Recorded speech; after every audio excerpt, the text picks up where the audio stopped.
आज हम लोग फ्रिज के मैकेनिकल भागों को समझेंगे कि कौन कौन से मैकेनिकल पार्ट होते हैं और कहाँ पे लगे होते हैं। सबसे पहला भाग हमारा है कंप्रेसर मोटर।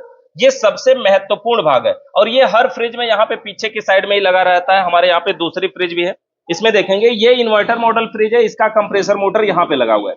कंप्रेसर का कार्य होता है गैस को एक स्थान से दूसरे स्थान तक पहुंचाना, मतलब गैस को ये एक साइड से खींचता है, दूसरी साइड से फेंकता है। ये सबसे पीछे सब लगा होता है, सबसे महत्वपूर्ण पार्ट होता है। और कंप्रेसर में तीन लाइनें होती है, सक्शन लाइन, डिस्चार्ज लाइन और चार्जिंग लाइन। और देख के कैसे पहचाने कि कौन सी लाइन है, तो एक लाइन देखेंगे फ्रिज के पीछे ऐसी बंद रहेगी। अब ये जो बंद लाइन है ये चार्जिंग लाइन है, इसमें एनआरवी वाल्व लगा होता है। और कुछ फ्रिजों में जब ये कंपनी का रहेगा, जब ये नया रहेगा तो ये पिंच रहता है, मतलब दबा हुआ रहता है, ये वाल्व यहाँ पे नहीं लगा रहता। तो ये हो गया इसकी चार्जिंग लाइन। और इसका कार्य होता है, इससे हम गैस चार्ज करते हैं, ऑयल चार्ज करते हैं। कंप्रेसर मोटर को जब हम चालू करते हैं, ये गैस को यहां से डिस्चार्ज लाइन है, ये डिस्चार्ज लाइन से फेंकता है। कैसे पता करें कि कौन सी डिस्चार्ज लाइन है? तो जो पाइप सभी पाइपों से पतली होगी वो डिस्चार्ज लाइन होगी। यहाँ पे देख सकते हैं, यहीं पे दो पाइप है और इस पाइप को देखिए, इसकी मोटाई कुछ और है, इसकी मोटाई कुछ और है। तो जो पाइप पतली होती है वो डिस्चार्ज लाइन होती है, जबकि सक्शन और चार्जिंग दोनों लाइनें बराबर होती हैं, यानी दोनों लाइनें डिस्चार्ज लाइन की अपेक्षा मोटी होती हैं। और सक्शन और चार्जिंग दोनों एक ही होती हैं, किसी को सक्शन किसी को चार्जिंग बनाया जा सकता है। ये इन्वर्टर मॉडल फ्रिज है, नॉन इन्वर्टर का भी सिस्टम ऐसा ही होता है। अब देखिए, कंप्रेसर के डिस्चार्ज लाइन से यहां से गैस निकल के जाती है और गैस निकल के यहाँ का एक जोड़ है, ये देख सकते हैं ये कैसा जोड़ है। तो ये जो जोड़ है ना, अभी ये कंपनी का जोड़ है, मतलब वेल्डिंग किया हुआ नहीं है, कंपनी का जोड़ इसी तरह से रहता है। डिस्चार्ज लाइन से यहाँ से गैस निकल के जाएगी और इसमें जाएगी कंडेंसर में। ये जो कंडेंसर है, फ्रिज के पीछे एक लोहे की जाली लगी होती है, इसे कंडेंसर कहते हैं। और ये जो कंडेंसर है वायर मेश कंडेंसर है, यानी लोहे का बना होता है। कंडेंसर का कार्य है गैस को घुमा घुमा कर ठंडा करके वेपर से द्रव में बदलना, यानी कि भाप को पानी बनाना। और कंडेंसर के द्वारा किया गया कार्य कंडेंसेशन कहलाता है, जिसे हिंदी में संघनन बोलते हैं। यानी कि वेपर को द्रव में, यानी भाप को पानी बनाने की क्रिया को संघनन बोलते हैं, यानी कंडेंसेशन बोलते हैं। और कंडेंसर के बाद यहां से जब गैस निकलती है, यहां पे देख सकते हैं गैस यहां से बाहर आती है और इस तरह से कंडेंसर में, इस वाले में देखेंगे कंडेंसर ऐसे नीचे से घूमने के बाद फिर ये कंडेंसर की पाइप है, यहां से निकल करके अगला पार्ट यहां पे लगा हुआ है, ये है फिल्टर। ये फिल्टर है हमारा ड्रायर फिल्टर। फिल्टर का कार्य होता है रेफ्रिजरेंट को छानकर शुद्ध करना, उसके अंदर की नमी को अवशोषित करना। इस फिल्टर के अंदर सिलिकॉन की गोलियां होती हैं जो नमी को अवशोषित करने का कार्य करती है। फिल्टर के बाद यहाँ पे एक पतली सी पाइप है, ये पाइप है कैपिलरी ट्यूब। कैपिलरी ट्यूब का कार्य होता है रेफ्रिजरेंट के प्रेशर को कंट्रोल करना, यानी गैस के प्रेशर को हाई प्रेशर से लो प्रेशर में बदलना। और उसके बाद यहाँ पे देख सकते हैं यही वाली पाइप साथ साथ में गई हुई है अंदर, और ये गई है सीधा एवापोरेटर में। ये वाली पाइप देखेंगे यहाँ से गई है एवापोरेटर में। और ये कैपिलरी ट्यूब से गैस जा रही है एवापोरेटर में, और दूसरी जो मोटी वाली पाइप है उससे गैस यहाँ पे वापस आ रही है एवापोरेटर से, और वही वाली पाइप आई हुई है सक्शन लाइन में। तो ये मैकेनिकल भाग पीछे के साइड से है। आगे का इसका एवापोरेटर वगैरह दिखाते हैं। एवापोरेटर क्या होता है, तो देखिए इसका जो आगे का सिरा है, जब हम इसको खोलते हैं तो सामने से ये दिखता है फ्रिज कुछ ऐसा, और इसका एवापोरेटर यहाँ पर है। ये जो एवापोरेटर है ये प्लेट टाइप एवापोरेटर है।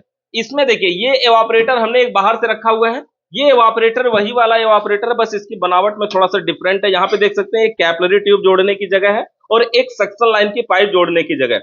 इसमें ये जो लाइनें होती है ना, देखिए यहाँ से कैपिलरी ट्यूब से जब गैस अंदर आती है तो इसमें क्या होता है, ऐसे लाइनों से गैस घूमती है। ये जो उभरा हुआ भाग है मतलब ये पाइपें हैं, इसमें गैस घूमती है, यहाँ से गैस निकल करके जाती है। देखिए इस तरह से, इस रास्ते के साथ अगर हम दिखाएं तो देखिए ऐसे ऐसे करके रास्ते पे जाती है, यहाँ से होकर के ऐसे, और फिर यहाँ से घूम करके ऐसे, कुल मिला के ये फाइनल घूमते घूमते घूमते घूमते लास्ट में यहाँ से बाहर निकलती है। और ये ही पाइप है जो सक्शन लाइन में जाती है, यानी कंप्रेसर मोटर की। यहाँ पे लगा हुआ है एवापोरेटर। यहाँ पे अपने वाले फ्रिज में, इस वाले में दिखाते हैं। देखिए ये जो फ्रिज है नॉन इन्वर्टर है, इसमें भी ये कंप्रेसर मोटर है। उसके कंप्रेसर में, इसके कंप्रेसर में थोड़ी साइज का भी डिफरेंट है। आपको पता चल रहा होगा कि वो इन्वर्टर मॉडल है, ये नॉन इन्वर्टर मॉडल है। अब नॉन इन्वर्टर के में भी उसी तरह से तीनों लाइनें होती हैं।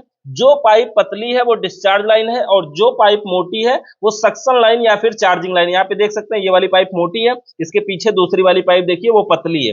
जो पाइप आपको मोटा या पतला देखना है वो कंप्रेसर के बिल्कुल जड़ में देखना है, ये ध्यान देना। ऐसा ना हो कि आगे कोई पाइप पतली जोड़ी गई हो तो आप इसको देख रहे हो, ऐसा नहीं है। जो कंप्रेसर से निकली हुई पाइप है उसे देखना है। तो जो पाइप पतली है वो डिस्चार्ज लाइन है, और जो मोटी है वो सक्शन या फिर चार्जिंग लाइन है। तो ये लाइनें हैं। अब इसमें देखिए डिस्चार्ज लाइन से यहां से गैस निकल के जा रही है, और यहां से निकल करके जा रही है, देखिए इस रास्ते से ऐसे जा करके ये कंडेंसर में। कंडेंसर यही है, गैस को घुमा घुमा कर ठंडा करके वेपर से द्रव में यानी भाप को पानी बनाएगा। वायर में कंडेंसर लोहे का बना होता है। ये जो कंडेंसर होता है ना, इसकी लाइनों को भी ये गिना जा सकता है। जैसे देखिए 1 2 3 4 5 6 7 8 9 10 11 12 13 14 15 16, ये 16 लाइन का कंडेंसर है। वैसे ये 16 लाइन का ही अधिक प्रयोग किया जाता है। 16 लाइन, 18 लाइन या फिर 21 लाइन, ऐसे करके 20 लाइन, ऐसे करके ये कंडेंसर प्रयोग किए जाते हैं। लगभग अपने अंदाजे से बोले तो आप इसको ऐसे भी याद कर सकते हैं कि जितने लीटर की फ्रिज हो उसमें लगभग, जैसे कि मान लीजिए 16 लाइन का है तो एक जीरो बढ़ाइए, 16 लिख करके हो जाएगा 160। लगभग 160 लीटर के फ्रिजों में यह प्रयोग किया जाता है। लेकिन ये फ्रिज 180 लीटर की है, तो 180 से 190 लीटर की फ्रिजों में भी 16 लाइन वाला कंडेंसर प्रयोग किया जाता है। अब कंप्रेसर कंडेंसर के बाद जब गैस निकलती है तो यहां से आएगी फिल्टर में। ये जो फिल्टर है ड्रायर फिल्टर है। इसका कार्य है रेफ्रिजरेंट को छानकर शुद्ध करना। इसमें सिलिकॉन की गोलियां भी होती है जो नमी को अवशोषित करेगी, और ये कैपिलरी ट्यूब जो रेफ्रिजरेंट के प्रेशर को कंट्रोल करेगा। ये कैपिलरी ट्यूब चेंज किया गया और यहाँ पर देख सकते हैं कैसे, यहाँ पर क्या है कि ऐसे ऐसे लपेटा गया है। इससे कोई दिक्कत नहीं है। इसको हीट एक्सचेंज बोलते हैं, क्योंकि इवापोरेटर से जब गर्मी आती है और कैपिलरी ट्यूब से ठंडी जाती है, कुल मिलाकर के हीट एक्सचेंज होता है, ताप परिवर्तन होता है, इसलिए ऐसा कर दिया जाता है। ये नहीं किया जाए तो भी कोई दिक्कत नहीं है। तो इस तरह से ये कैपिलरी ट्यूब है। और जो कैपिलरी ट्यूब फ्रिज में प्रयोग की जाती है उसकी लंबाई होती है 8 से 12 फीट। इसलिए ये कैपिलरी ट्यूब की साइज देखिए, यहीं पे इतना घुमा घुमा करके लपेटा गया ताकि आधी साइज यहीं एडजस्ट हो जाए, क्योंकि पूरी फ्रिज ही 4-5 फीट की है जिसमें 12 फीट की कैपिलरी ट्यूब लगी है। इसलिए इसकी दूरी को एडजस्ट करने के लिए यहाँ पे देखिए, और फिर इसके बाद कैपिलरी ट्यूब की पाइप को इधर से लेके गया हुआ है। पहले जो कैपिलरी ट्यूब थी और ये जो सक्शन लाइन की पाइप थी वो बॉडी के अंदर से थी, लेकिन बॉडी के अंदर वाली पाइप टूट गई तो अलग से ड्रिल मार के अलग से सुराख बना करके दूसरी पाइप लगाया गया है। इस कैपिलरी ट्यूब से जो गैस पाइप जा रही है वो अंदर जा रही है एवापोरेटर में, और एवापोरेटर से जब गैस निकल के आएगी तो इस मोटी वाली पाइप से आ रही है, और यही वो पाइप है जो कंप्रेसर के सक्शन लाइन में जुड़ी हुई है। ये मैकेनिकल पार्ट है और इस हिसाब से हमारा ठंडा करता है। और एवापोरेटर जो अंदर लगा हुआ है वही ठंडा करता है। एवापोरेटर का कार्य होता है ठंडा करना। जैसे ये फ्रिज है, इस साइड में यहाँ पे देखेंगे ये एवापोरेटर है और इसका काम होता है ठंडा करना। पूरी फ्रिज में सिर्फ एवापोरेटर ठंडा होता है और कुछ ठंडा नहीं होता।